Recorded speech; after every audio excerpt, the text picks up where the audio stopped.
Jai Sairam. Welcome back to my channel. Sri Ramanavami வர்றதுனால நீர்மோரும் பானகமும் இன்னைக்கு இந்த வீடியோல நான் செஞ்சு ஷேர் பண்ண போறேன். வாங்க வீடியோக்குள்ள போலாம். ஃபர்ஸ்ட்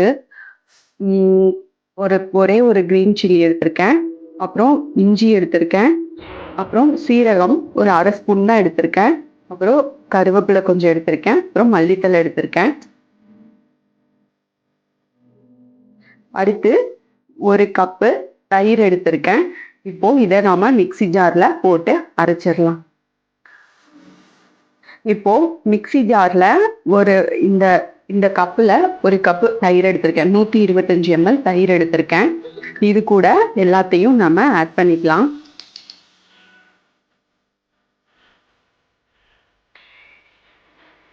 தேவையான அளவுக்கு உப்பு சேர்த்துக்கலாம். அப்புறம் இதே கப்புல நான் 2 கப்பு தண்ணி சேர்த்துக்கிறேன். உங்களுக்கு தண்ணி எவ்வளோ வேணுமோ அந்த அளவுக்கு சேர்த்துக்கோங்க. நான் 2 கப்பு தான் இதில் எடுத்திருக்கேன். இப்போ நம்ம அதை மிக்சியில போட்டு அரைச்சிட்டோம். மோர் ரெடி ஆயிடுச்சு. இதுல 2 மல்லித்தலை நம்ம வேணும்னா மேல தூவிக்கலாம். நீங்க ஸ்ரீராமநவமி அன்னைக்கு இதுல துளசி 2 துளசி மேல போட்டு ராமருக்கு இந்த நீர்மோரை நீங்க வைக்கலாம். பானகம் எப்படி பண்றது அப்படின்னு சொல்றேன். ஃபர்ஸ்ட் இந்த கப்ல 80 ml வரும், 3/4 கப்பு. இதுல வந்துட்டு நான் வந்துட்டு வெல்லத்தை நல்லா பொடிச்சு எடுத்திருக்கேன். இப்போ இதுல அந்த ஒரு கப்பு எடுத்தேன் இல்லையா வெல்லம், அதுல வந்துட்டு அதே கப்புல 3 கப்பு வரைக்கும் நாம தண்ணி எடுத்துக்கலாம்.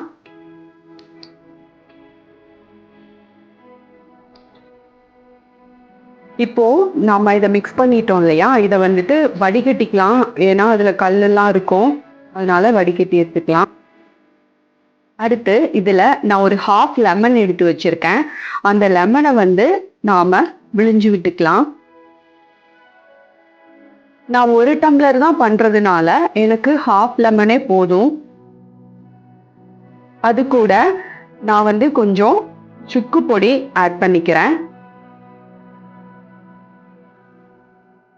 அடுத்து ஏலக்காய் பொடி ஆட் பண்ணிக்கிறேன்.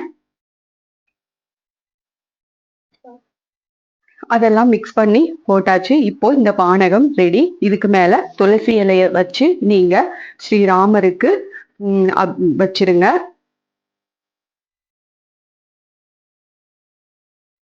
நீர்மோரும் பானகமும் ரெடி. Thank you friends. மீண்டும் அடுத்த பதிவில் சந்திப்போம்.